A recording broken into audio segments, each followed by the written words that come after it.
Paulo Fiorilo e Teomino Barba, ao RGL 3455 de 2020, de interesse do senhor governador, que trata do balanço geral do Estado e do relatório sobre as contas do exercício 2019. Vamos verificar o quórum, fazer a chamada dos presentes. Gostaria de solicitar à Rede Alesp que possa fazer a transmissão da nossa reunião, da sessão, da reunião dessa Comissão de Finanças, Orçamento e Planejamento. Solicito à Secretaria que entre em contato para fazer a transmissão. Vamos fazer aqui a chamada dos nossos deputados e deputadas, membros da comissão. Deputado Adalberto Freitas. Pela ordem, presidente. Com a palavra. Presente. Deputado Adalberto Freitas, presente. Deputado Paulo Fiorilo. Ainda não presente. Deputado Roberto Engler. Deputada Damares Moura. Presente, presidente. Deputada Damares Moura, presente. Ok. Deputado Estevão Galvão. Presente, excelência. Presente o nosso relator. Deputado Dalben, presente. Deputado Gilmaci, suplente do Wellington. Deputado Ricardo Melão. Deputado delegado Olim. Presente, presidente. Presente, presidente. Deputado Olim, presente. Deputado Alex de Madureira. Presente, senhor presidente. Deputado Alex de Madureira, presente. Deputado Ricardo Melão. Presente, presidente. Deputado Paulo Fiorilo. Presente, senhor presidente. Deputado Márcio da Farmácia. Deputado Gilmaci. Bem, havendo número regimental suficiente, declaro aberta a sessão, a reunião da comissão. Com a palavra? Pela ordem. Desculpa, deputado Ricardo Melão. Deputado Ricardo Melão primeiro. Pois não, deputado. Presidente. Obrigado, deputado Paulo Fiorilo. Uma questão de ordem. Eu tenho um voto em separado e gostaria de protocolá-lo. Como é que eu faço? É via chat Os agora? caras são chatos. Desculpa, eu não ouvi, delegado Olinho. O senhor falou com a gente ou não? No trânsito. O senhor falou com a gente. Delegado, Eu queria pedir para o presidente retirar as palavras do senhor. Retire das notas taquigráficas as declarações. Ô, irmão, não foi de vocês, não. É do cara que tá lavando o vidro aqui. Olha aqui, ó. Chato me enchendo o saco, tá vendo aí, ó? Esse chato é para não dar um tiro nele, então é melhor eu falar isso. Coincidiu aí, hein? Coincidiu. Pela ordem, senhor presidente. Deputado Estevão Galvão. É que é necessário nós pedirmos a dispensa da leitura da ata da reunião anterior, antes de prosseguirmos. Tá certo. Havendo o pedido de Vossa Excelência para a dispensa da leitura da ata da reunião anterior, consulto se há concordância dos membros da comissão. Havendo concordância, fica dispensada a leitura da ata e aprovada a ata da sessão anterior. Pela ordem, senhor presidente. Com a palavra, deputado Paulo Fiorilo. Eu não ouvi, senhor presidente, qual é o encaminhamento com relação ao voto do Melão que o senhor deu, mas eu gostaria de já deixar aqui o pedido de leitura do voto do relator. E desculpa aí, viu, Fiorilo? Foi que eu estava falando aqui, tá? Desculpa. Está desculpado, fica tranquilo. Com relação... Não é com Melão, não. Não é com Melão, não, meu amigo, cara. Com relação à fala do deputado Olim, já foi esclarecido, né, com relação à comissão, ele está no trânsito. E com relação à questão de ordem, deputado Ricardo Melão, está aceito o voto em separado, deputado Ricardo Melão. Aí, presidente, só Pela ordem, só para entender, eu protocolo ele via arquivo aqui do chat. Positivo. Tá, vou fazer agora, então. Pela ordem, senhor presidente. Pois não. A palavra, Alex de Madureira. Pedir também ao deputado Ricardo Melão que encaminhe. Nós temos um grupo, né, da Comissão de Finanças, Orçamento e Planejamento, que seja encaminhado também no nosso grupo de trabalho, para que a gente tenha ciência do voto em separado. Muito obrigado, presidente. Deputado Melão, Vossa Excelência encaminha no chat, encaminha também no e-mail da comissão o voto em separado e compartilha, se possível, no grupo que o deputado Alex Madureira sugeriu. Perfeito, farei isso, presidente. Vamos dar sequência à nossa reunião de trabalho. Estou aqui substituindo o nosso insubstituível presidente, Wellington Moura. Então, eu peço a compreensão e a ajuda de todos os senhores e senhoras deputados, que me ajude aqui na condução dos trabalhos. E já antecipo a minha desculpa e o perdão por algumas falhas. Então, vamos continuar aqui a nossa reunião de trabalho. Havendo quórum, já foi registrado, estamos na rede Alesp. No momento, então, agora nós vamos passar ao relatório elaborado pelo relator, deputado Estevão Galvão. Pela ordem, presidente. Com a palavra, deputado Alberto Nascimento. Se houver concordância aí, peço licença aí também para o deputado Paulo Fiorino, se haveria possibilidade de ler somente o resumo do relatório. Pela ordem, senhor presidente. Com a palavra, Paulo Fiorino, deputado. Não há acordo. Eu gostaria que o deputado relator lesse o voto na íntegra e gostaria que ele pudesse também disponibilizar aqui no chat para que a gente pudesse acompanhar a leitura do voto do relator. Pela ordem, presidente. Ou a própria comissão. Né? Com a palavra, deputado Alberto Freitas. Presidente, se há uma solicitação do deputado Paulo Fiorino e uma solicitação minha, nós podemos colocar em votação aí se ler o todo ou ler a parcial? Pela ordem, senhor presidente. Deputado Alberto Freitas, não havendo concordância, não tendo unanimidade, tem que ser lido o relatório. Infelizmente ou felizmente, o regimento diz isso. Mas não há possibilidade. Pela ordem, presidente. Com a palavra, deputado Adalberto Freitas. Para haver unanimidade, nós precisamos colocar em votação, e não foi feita nenhuma votação. Deputado Adalberto, podemos colocar em votação. Pela ordem, senhor presidente. Mas não há necessidade que a manifestação já expressa de um dos membros de que não concorda. Eu acredito que está superada essa fase. Mas pela ordem, estou aqui para conduzir junto com vocês. Deputado Estevão Galvão, deputado Alex.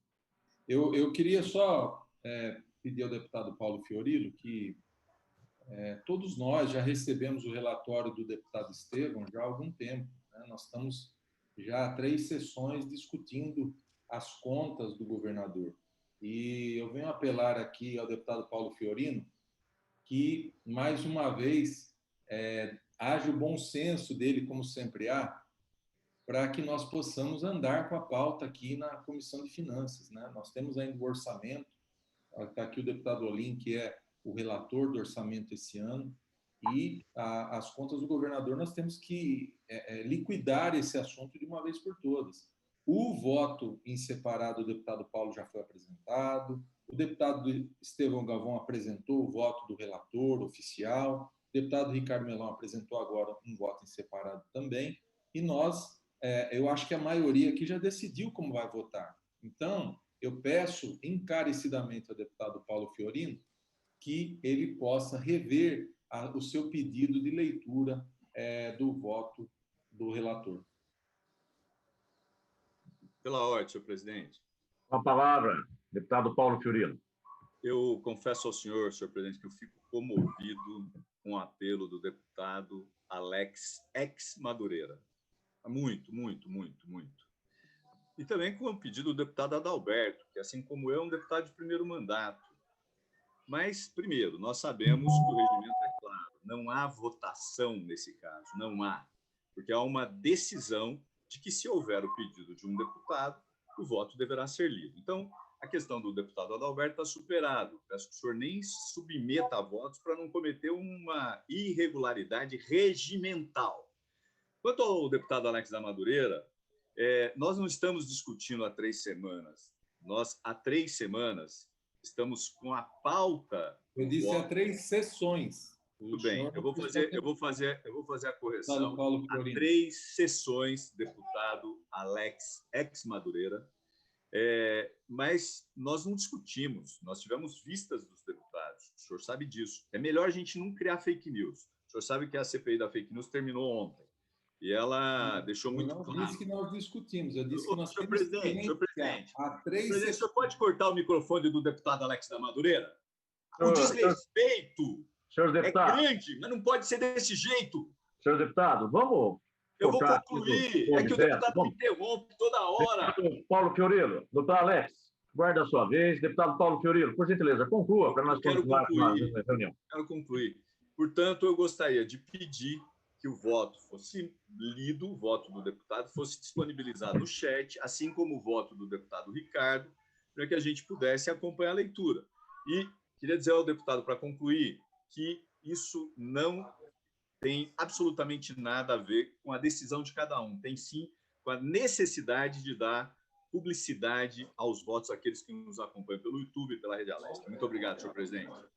Bom, senhor deputado, para encerrar essa questão, não há necessidade de colocar em votação, tendo uma manifestação contrária, os relatórios terão que ser lidos. Volto a palavra ao relator, deputado Estevão Galvão, o relator, para que faça as suas considerações e a sua leitura.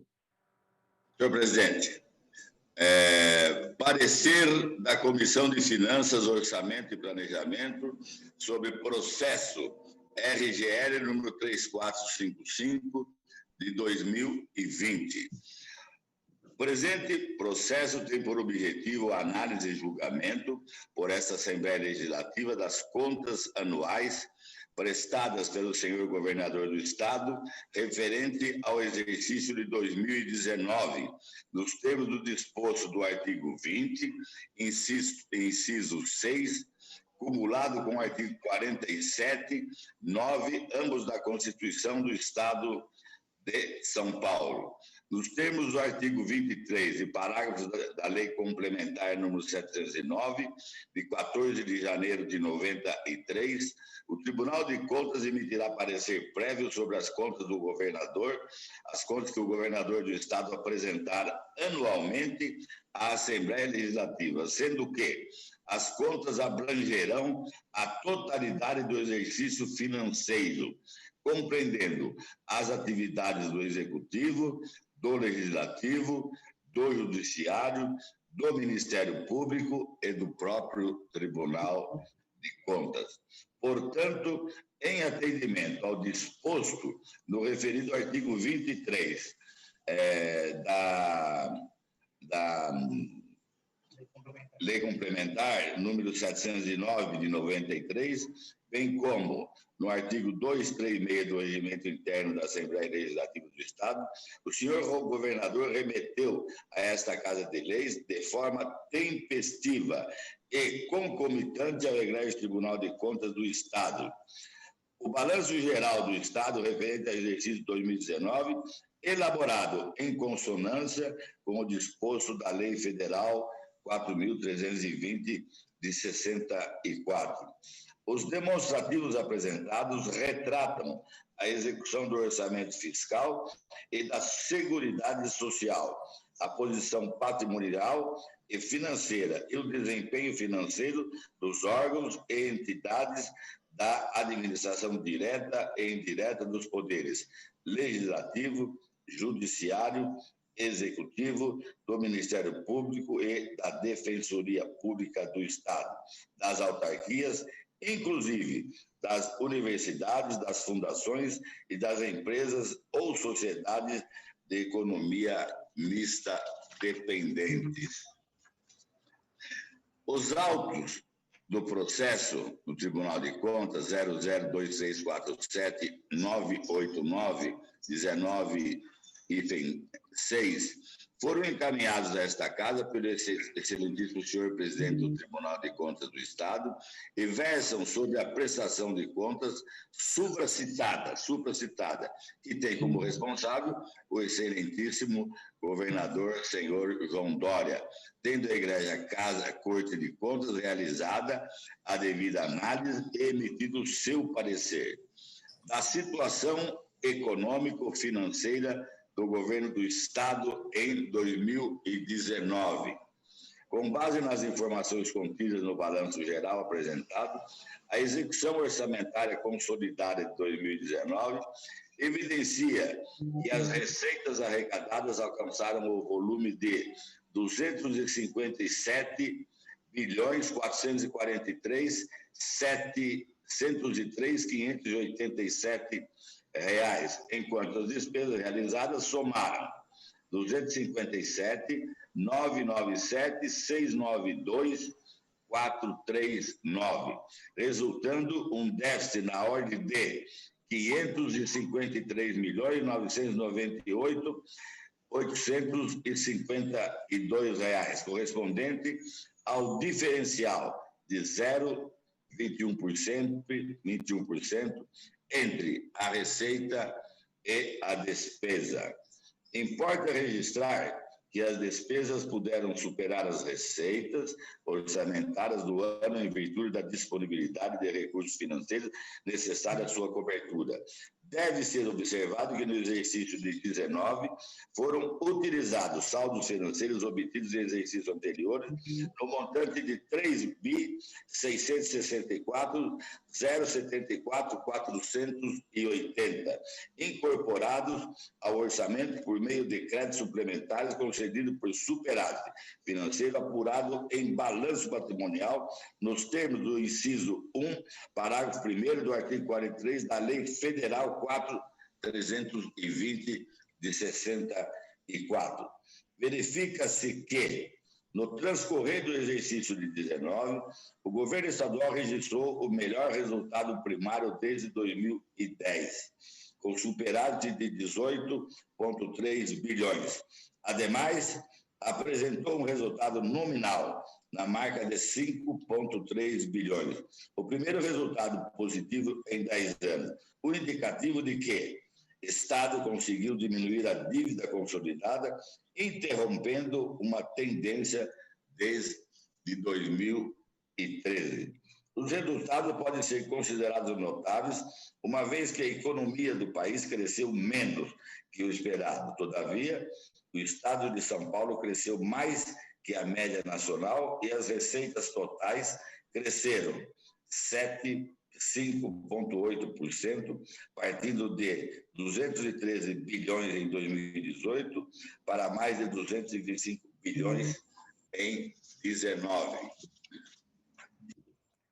O intenso trabalho de gestão das finanças públicas e o rígido controle de todo o fluxo orçamentário e de despesas também resultaram na queda da relação dívida consolidada, líquida receita corrente, líquida com Fundeb, para 1,66, a menor proporção desde 2015. A Secretaria do Tesouro Nacional atribuiu ao rating B a administração, o que demonstra a gestão ou controle rigoroso de despesa. Tal avaliação viabilizou a contratação de 5,8 bilhões de operações dentro operações de crédito em 2020, o que permitirá a retomada de investimento no metrô, do Rodoanel e de vicinais, o Departamento de Estradas de Rodagens DR. A alta das receitas tributárias em 3,4%, mesmo sem aumento de alíquotas ou instituição de novos tributos, somado ao corte de despesa e a receita adicional, vinda do Programa Especial de Parcelamento do Imposto sobre Operações Relativas à Circulação de Mercadoria e Prestação de Serviços de Transportes Interestaduais e Intermunicipal e de Comunicação, ICMS, colaboraram e muito para o resultado apresentado. Este último trouxe 2,6 bilhões adicionais para o Tesouro do Estado em 2019 e ainda incrementará a arrecadação de 2020 com o pagamento dos contribuintes que optaram pelo parcelamento e quitarão as parcelas ao longo prazo. Além disso, em 2019, foram concedidos incentivos a setores estratégicos da economia, como indústria automotiva e aviação civil, resultando na criação de novos negócios, novos postos de trabalho e incremento da arrecadação. Das receitas, o governo do estado de São Paulo, no ano de 2019, atingiu resultados fiscais favoráveis. As receitas totais cresceram 213.157,6 bilhões em 2018 para 225.590,3 bilhões em 2019, totalizando um percentual em termos nominais de 5,8% e em termos reais de 2%. As receitas correntes cresceram 207.405,2 bilhões em 2018 para 219.652 bilhões em 2019, sendo que as receitas de capital foram 5.751,7 em 2018 para 5.938,3 bilhões em 2019. Os projetos desenvolvidos ao longo do primeiro ano desta nova administração, com o objetivo de obtenção de receitas próprias extraordinárias e de captação de investimentos do setor privado, não apresentaram resultados imediatos, porém, devem ser traduzidos em novos projetos de investimento em exercícios próximos, em particular no âmbito da infraestrutura, das despesas. No tocante às despesas totais, houve crescimento percentual de 6,5% em termos nominais e 2,7% em termos reais. De 253,1 bilhões em 2018 para 226,144,3 bilhões em 2019. As despesas correntes cresceram 104,503,9 bilhões de 2018 para 208,153,6 bilhões em 19, sendo que as despesas de capital foram 17,479,2 bilhões em 2018 para 17,990,7 bilhões em 2019.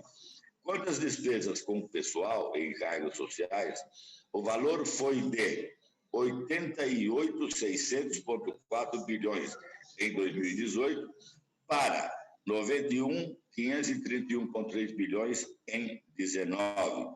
Com relação aos limites estabelecidos pela Lei Complementar Federal 101 de 2000 para despesas com pessoal, esse grupo de despesas apresentou em 2019 44,40% da receita corrente líquida, segundo o balanço geral, 44,5% nos termos ajustados pela Diretoria Geral de Contas, Tribunal de Contas do Estado, ambos índices abaixo do limite prudencial 46,55%. Do parecer prévio do Tribunal de Contas do Estado de São Paulo.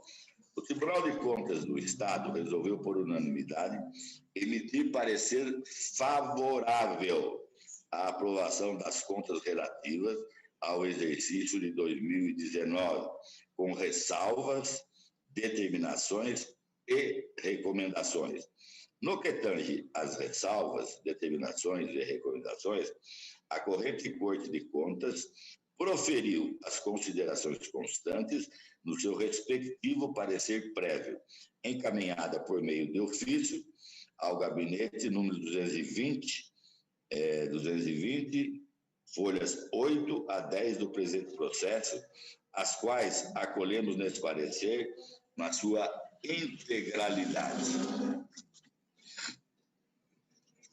Das ressalvas. O parecer do Tribunal de Contas do Estado apresentou determinadas ressalvas que merecem atenção e algumas considerações desta comissão, notadamente quanto aos precatórios, renúncia de receita e aplicação de recursos do ensino. Quanto aos precatórios, cabe sublinhar que no exercício de 2019, o Poder Executivo repassou ao Poder Judiciário o montante de 3.549.671.363 bi para fins de pagamento de precatórios, incluídos os requisitórios de pequeno valor. Embora o referido repasse tenha sido regular no exercício de 2019, é importante destacar que, considerando os valores do estoque e dos depósitos até o presente exercício, apurou-se a insuficiência anual de 4.375.708 milhões para a quitação do estoque de débitos judiciais até o exercício de 2024, demonstrando que este certame definitivamente configura um problema estrutural. Diante disso, o Tribunal de Contas exarou determinar a ação para que o governo do Estado incremente o planejamento relativo à quitação do passivo judicial, observando os objetivos da Emenda Constitucional 99 de 2017 e os termos pactuados com o Egrégio Tribunal de Justiça do Estado de São Paulo, inclusive promovendo novo plano de pagamento de precatório, de forma que os montantes estimados para cada exercício se constituam de valores equânimes, efetivando divisão em parcelas iguais do estoque dos débitos judiciais para a devida projeção de quitação integral do saldo do exercício de 2024. A questão dos precatórios é alvo recorrente de apontamentos pela Egrégia Corte de Contas, sem olvidar as inúmeras modificações do entendimento legal, o que pode gerar dificuldades para estados e municípios. Sobre o tópico de renúncia de receita, parece-nos que o ponto mais sensível continua sendo o sigilo fiscal, em que o Tribunal de Contas reiteradamente apresenta determinações e recomendações.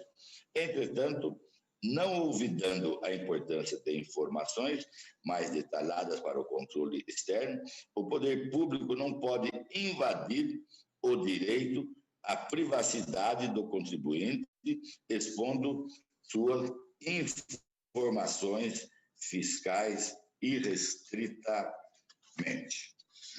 Entendemos que o governo do Estado age de acordo com as normas constitucionais e legais aplicáveis à matéria, estando respaldado pelo entendimento do Supremo Tribunal Federal, inclusive na recente decisão do excelentíssimo ministro Luiz Roberto Barroso, no mandado de segurança 2081, que deixou claro ser impossível e inaceitável a requisição ampla e irrestrita de informação por parte do controle externo, se o atendimento exigir a abertura de dados incisos à privacidade dos contribuintes. Apesar da existência de determinados apontamentos de desacertos com relação ao tema das renúncias fiscais, considerando que a análise dessa questão não pode ser examinada de forma dissociada do exame do quadro geral das contas, tendo em vista os inúmeros tópicos analisados para o julgamento das contas em questão. Os apontamentos feitos pela Egrégia Corte de Contas sobre o tópico da renúncia fiscal poderia ter um aspecto mais agravante, se houvesse algum dano ou efetivo prejuízo ao equilíbrio da execução orçamentária, com possível comprometimento de limitadores constitucionais e legais decorrentes dos procedimentos de renúncia de receitas adotadas, o que não é o caso. Cabe salientar que o déficit de execução orçamentária registrada no exercício de 2019 não parece ter implicado efetiva avaria ao equilíbrio das contas, visto que contou com amparo em superávit financeiro do exercício anterior. Dessa forma, reafirmamos que o governo do Estado deverá evitar esforços para dar cumprimento às determinações e recomendações apresentadas no parecer do Tribunal de Contas do Estado sobre a renúncia de receitas, de modo a aprimorar os procedimentos adotados, com vistas ao fortalecimento do controle externo desempenhado pelo Tribunal de Contas e por esta Assembleia Legislativa. Sobre a aplicação de recursos na manutenção e no desenvolvimento do ensino público, nota-se que, em 2019, o governo do Estado aplicou um montante de 43,4 bilhões, valor que expressa 32,38% da receita da arrecadação, superando os percentuais mínimos exigidos de 25% pela Constituição Federal e de 30% pela Carta Paulista. Impõe mencionar que a Igreja Corte de Contas considerou como regulares as transferências de recursos realizadas no âmbito do programa Dinheiro Direto na Escola, Lei Estadual 17.149 de 2019.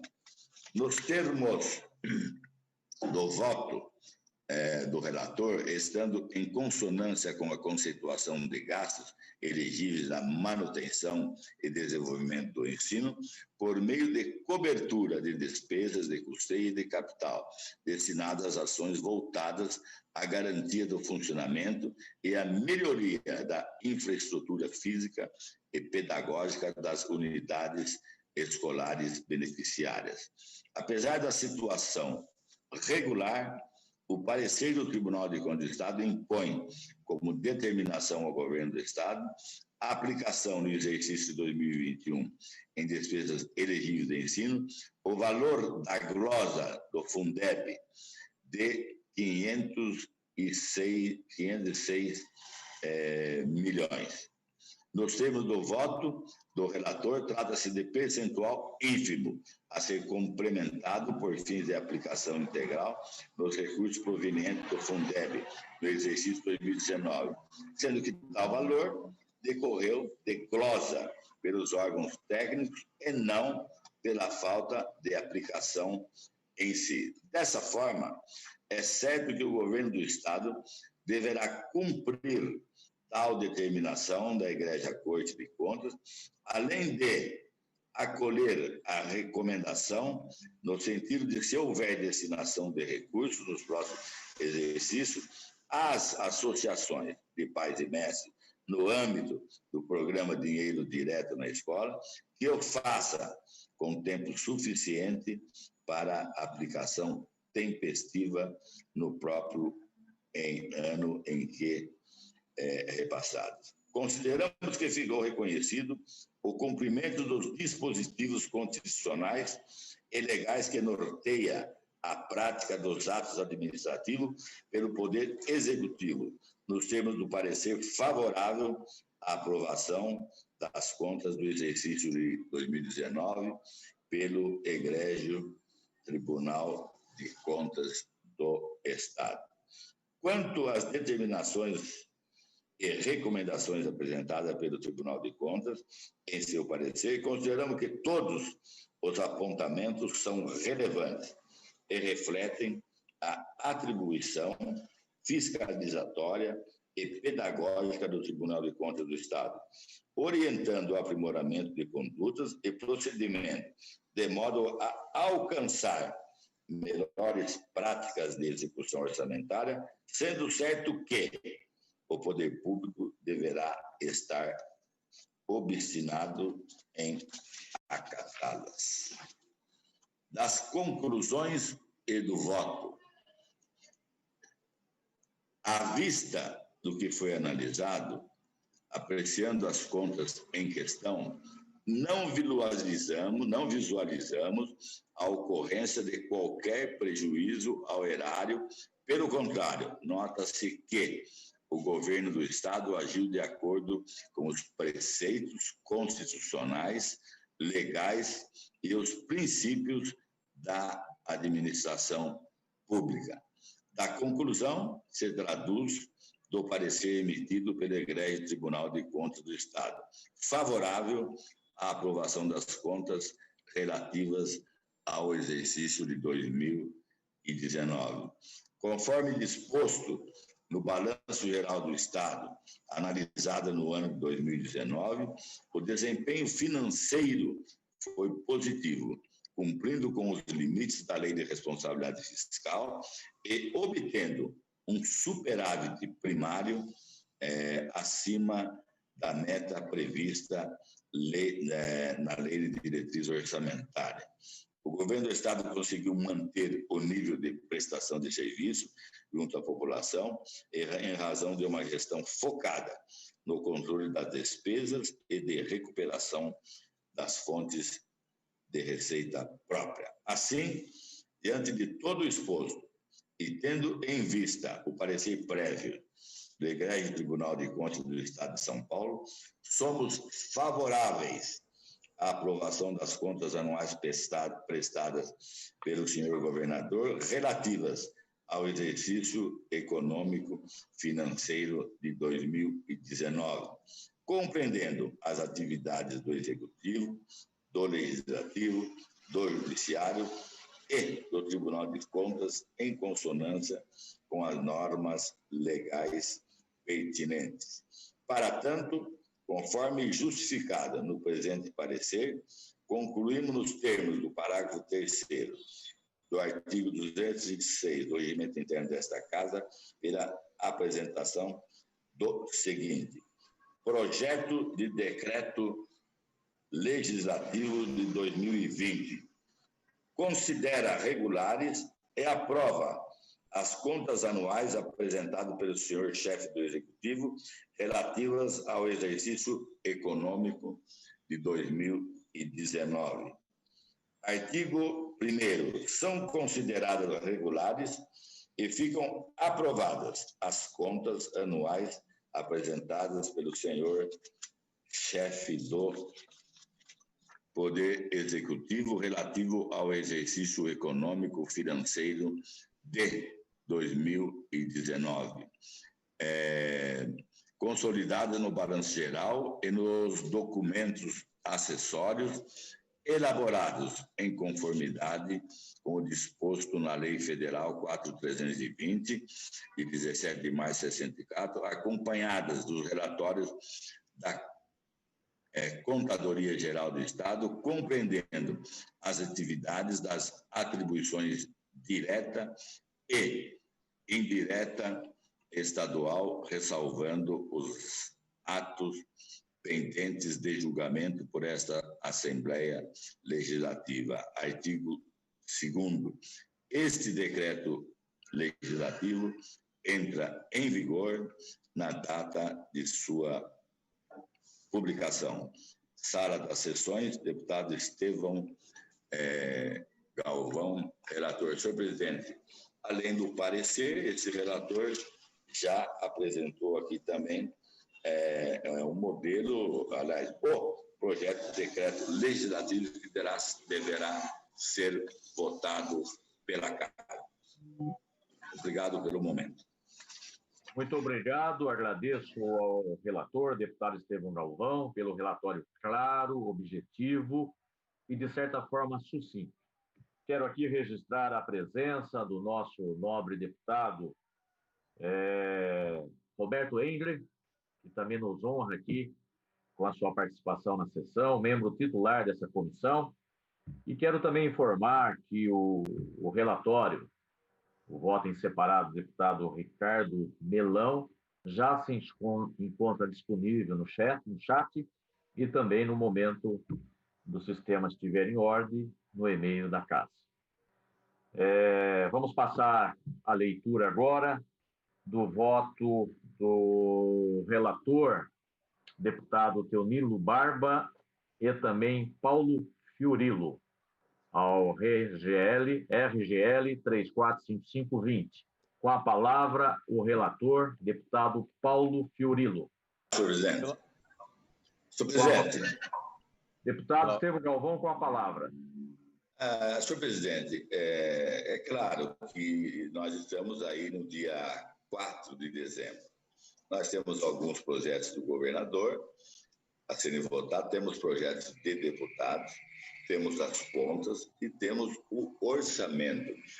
Agora sim, eu faço um apelo ao Fiorilo, nosso grande ilustre amigo Fiorilo, que é bom no debate, para ele arrumar um caminho, né, para ler as conclusões aí, para ver se a gente avança e a gente conclui com essa votação das contas, para em seguida avançarmos em 2 ou 3 projetos do governo, que são importantes, projeto de deputado e também o nosso orçamento. Paulo Fiorilo, contamos com a sua colaboração. Pela ordem, senhor presidente. Deputado Fiorilo, com a palavra. Senhor presidente, o senhor não imagina o carinho que eu tenho pelo deputado Estevão Galvão e a capacidade que tem o deputado de me comover com os seus pedidos. Aliás, eu devo a ele uma visita para um café e eu sei que eu estou em dívida e o farei. Senhor presidente, eu queria fazer uma sugestão para mostrar aqui ao deputado Estevão minha boa vontade. O deputado Melão apresentou um voto. O voto do deputado Melão deve ser menor do que o deputado Estevão Galvão. Se o deputado Dalben, que preside, concordar, eu queria sugerir que o deputado Melão fizesse a leitura do voto, que é rápida, e, enquanto isso, eu consulto o meu líder, que é meu suplente na comissão, para saber se há alguma possibilidade de contribuir com o pedido feito pelo deputado Estevão, sem aqui me comprometer com isso antes de consultar o meu líder. Então, eu queria pedir, se houver acordo, que o deputado Melão fizesse a leitura e, em seguida, eu me posiciono ou lendo ou buscando uma saída aqui, conforme pediu o deputado Estevão. Atendendo aí as solicitações do deputado Estevão e Paulo Fiorilo, no objetivo de trabalharmos de uma forma mais ágil, eu consulto o deputado Ricardo Melão se ele concorda em antecipar a leitura do seu relatório. Presidente, para mim não há problema, posso antecipar sim. Então, passamos à leitura do relatório, do voto em separado do deputado Ricardo Melão. Com a palavra, deputado Ricardo Melão. Muito obrigado, presidente. Passo a leitura do voto em si. Voto favorável com ressalvas ao parecer do relator da Comissão de Finanças, Orçamento e Planejamento sobre as contas anuais do excelentíssimo senhor governador João Dória referente ao exercício de 2019. Tem um das contas. Com relação às contas do governador, referentes ao exercício de 2019, cabe ressalvar que foram apresentadas pelo Ministério Público de Contas 8 recomendações referentes às demonstrações contábeis, 5 recomendações relacionadas à Lei de Responsabilidade Fiscal, uma sobre a aplicação em ações e serviços públicos de saúde, 6 sobre a Previdência Social, 8 referentes ao Sistema Estadual de Controle Interno, uma sobre parcerias público-privadas e 184 recomendações referentes às fiscalizações operacionais realizadas no exercício de 2019. A assessoria técnica jurídica do Ministério Público de Contas, por sua área de cálculo, manifestou-se pela emissão de parecer desfavorável às contas em exame, em razão da inobservância ao parágrafo 2º do artigo 21 da Lei Federal número 11.494/2007, aplicação insuficiente de recurso do Fundeb no percentual de 96,75%. A assessoria técnica jurídica economia, por sua vez, propôs ao contrário, emissão de parecer favorável com ressalvas e recomendações.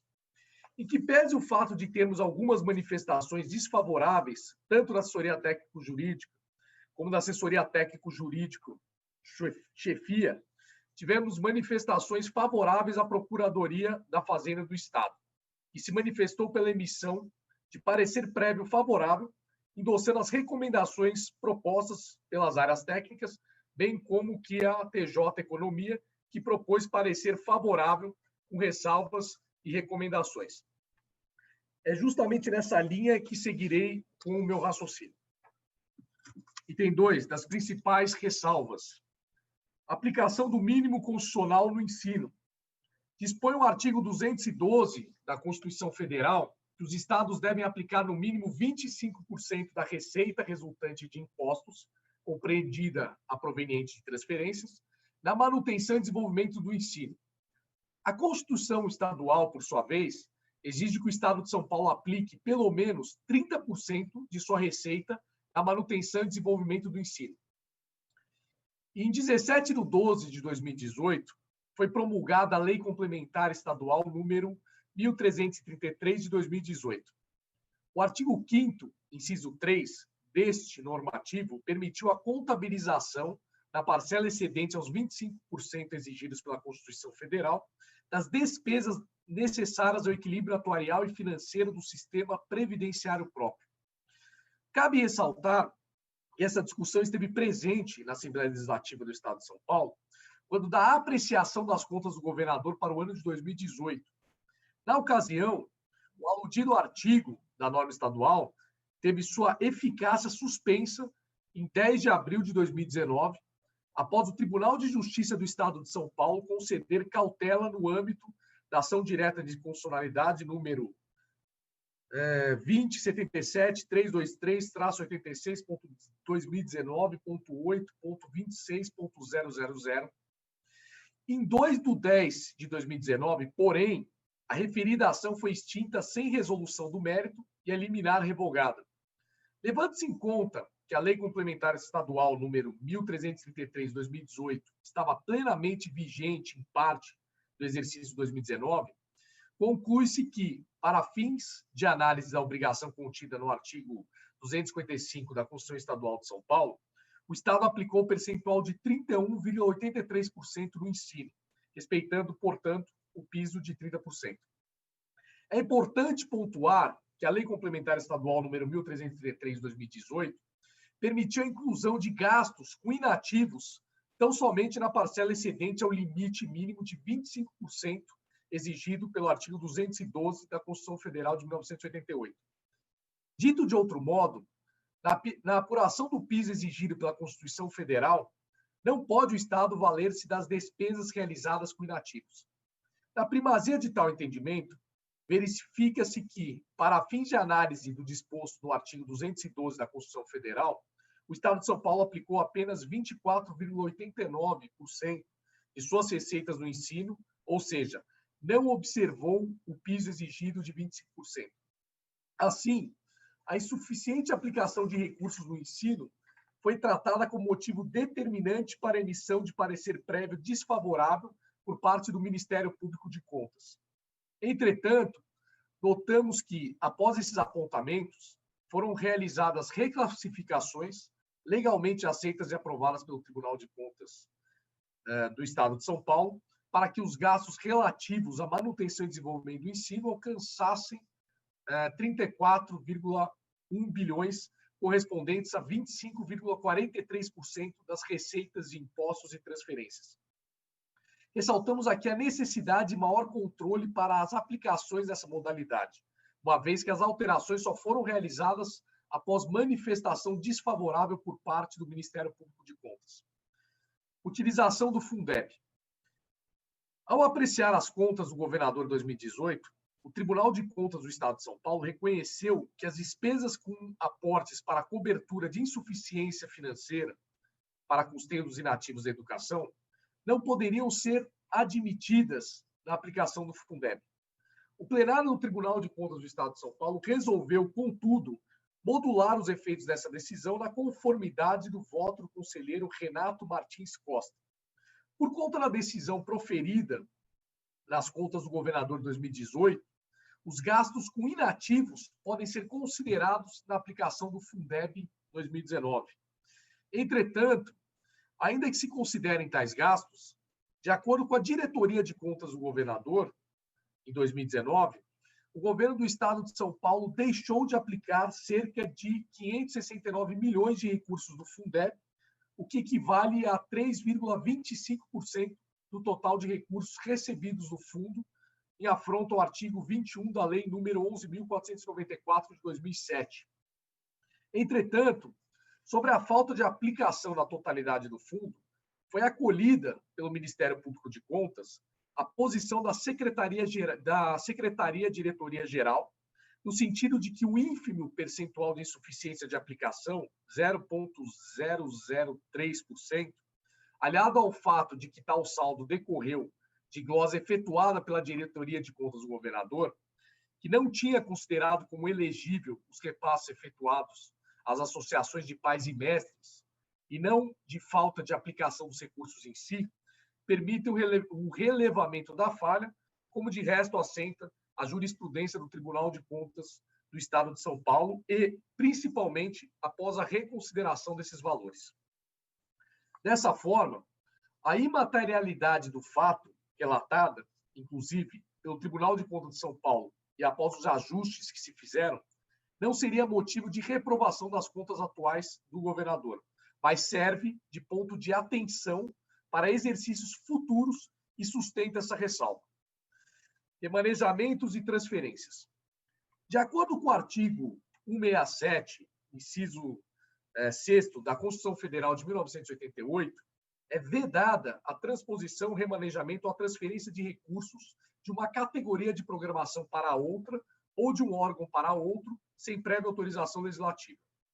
Na Comissão de Finanças, Orçamento e Planejamento, temos acompanhado as discussões acerca desses rearranjos orçamentários, seja na Lei de Diretrizes Orçamentárias, seja na Lei Orçamentária Anual. Para que se possa compreender com maior clareza esse mandamento constitucional, pertinente tecer algumas considerações.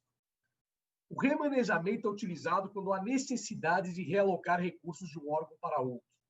É o que acontece, por exemplo, quando uma reforma administrativa extingue determinada secretaria. Nesse caso, outra secretaria assume os programas e ações que estavam sob responsabilidade do órgão extinto e, consequentemente, os recursos necessários para executá-los. Nessa situação, não se trata de abertura de crédito adicional, pois os recursos e despesas associadas a esses programas e ações já estavam previstos na Lei Orçamentária Anual. A transposição se refere à mudança entre categorias programáticas de um mesmo órgão orçamentário. Isso acontece, por exemplo, quando a administração entende que a compra de equipamentos médicos é mais urgente que a ampliação de um hospital. No caso, os recursos que estavam destinados ao programa que previa a ampliação do hospital podem ser transpostos para outro que englobe a compra dos equipamentos, desde que ambos os programas de trabalho estejam no âmbito de um mesmo órgão. Trata-se, portanto, de repriorização de programas de trabalho. Já a transferência ocorre quando há realocação de valores entre categorias econômicas de um mesmo órgão e de um mesmo programa de trabalho. Assim, quando a administração destina os recursos fixados para o custeio das atividades ordinárias, despesas correntes, para a realização de despesas como a construção de um prédio, despesas de capital, dentro de um mesmo órgão e programa, diz-se que houve transferência. É o caso, por exemplo, de uma Secretaria de Educação que tenha programa de trabalho prevendo a realização de despesas com manutenção de escolas, despesas correntes, e aquisição de computadores para a rede de ensino, despesas de capital. Caso parte dos recursos destinados à manutenção de escolas seja realocada para a aquisição de computadores, diz-se que houve transferência.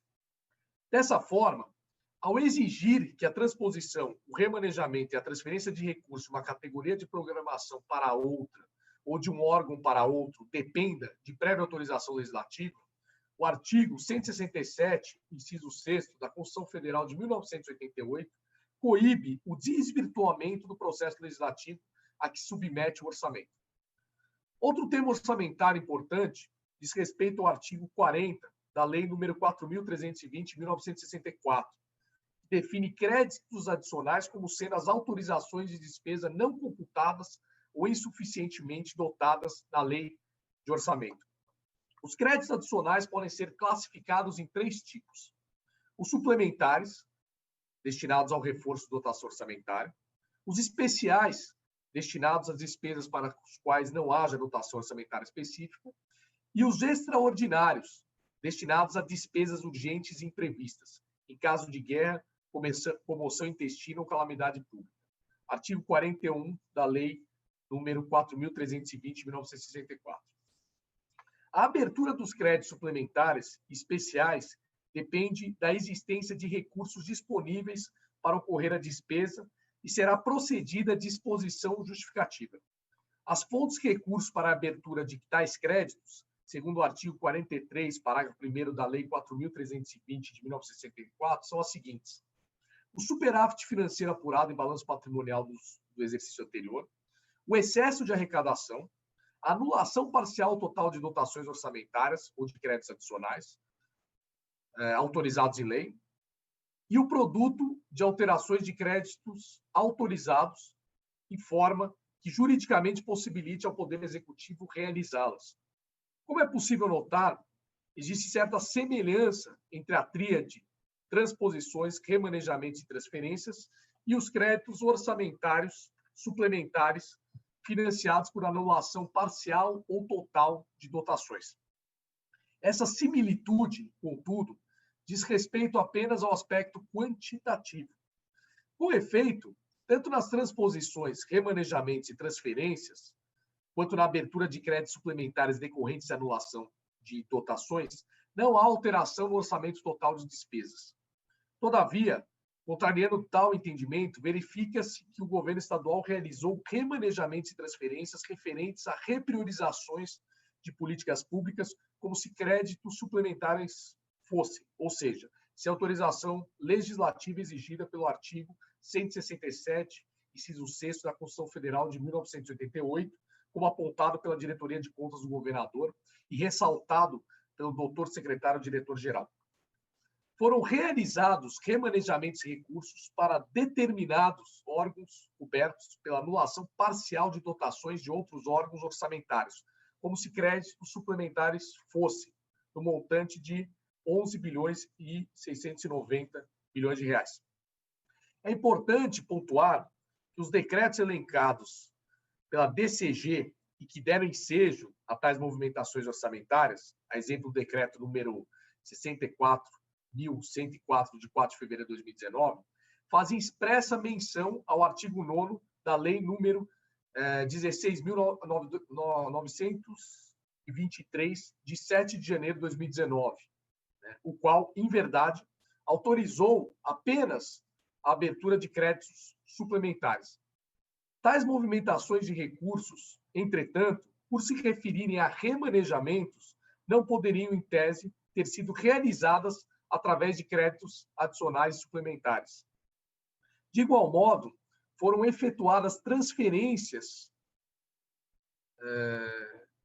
de recursos entre categorias econômicas como se créditos suplementares fossem, no montante de 0,60 bilhões de reais.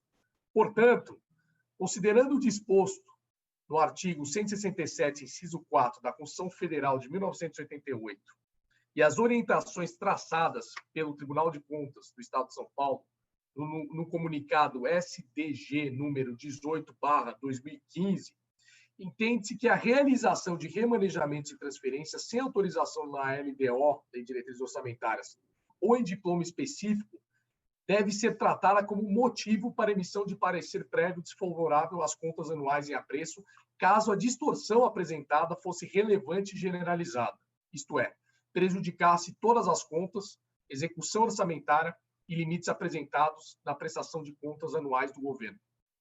Na situação em exame, conforme verificada pela Diretoria de Contas, em discrepância com a Lei de Diretrizes Orçamentárias, houve alterações dos valores dos programas mediante decreto, deixando de ser processados a partir de lei específica. Por se tratar do primeiro ano em que o Tribunal de Contas do Estado de São Paulo levanta mencionado questionamento, considerando o equilíbrio orçamentário verificado no exercício, como bem ponderou a Secretaria, Diretoria Geral, e também a exemplo das decisões já proferidas pelo Tribunal de Contas do Estado de São Paulo, né? E aí temos algumas aqui, né? Temos que usar o 0065. 36.989.16-3 e o 002127/026/15, foi considerada pertinente a expedição de recomendação e, no presente voto, com ressalvas, reitera essa questão para que seja observada nos próximos exercícios. Item 3, conclusão. Diante de todo exposto, entendemos que o parecer apresentado pelo ilustre relator deputado Estevão Galvão atende os ditames legais, econômicos e financeiros, porém, não considerou as ressalvas e restrições em seu voto, uma vez que são de suma importância para a correta análise das contas anuais do governador e mitigação de erros futuros. Portanto, diante das divergências e restrições acima apresentadas, meu voto é favorável ao parecer da Comissão de Finanças, Orçamento e Planejamento sobre o processo RGL número 3455/2020, favorável ao relatório apresentado pelo nobre deputado Estevão Galvão, com as ressalvas apontadas no presente voto. Sala de comissões, Ricardo Melão, deputado estadual. Agradeço ao deputado Ricardo Melão pelo seu relatório claro, sucinto, e passo a palavra ao Paulo Fiorilo e pergunto a ele o que ele decidiu. Pela ordem, senhor presidente. Com a palavra. Senhor presidente, eu consultei o líder da minha bancada e ele me disse que não houve nenhum avanço com relação à discussão das contas. Então, eu inicio aqui a leitura do meu voto. Com a palavra, o relator, Paulo Fiorilo. Mas antes disso, eu suspendo a sessão por 3 minutinhos apenas. E já reinicio ela.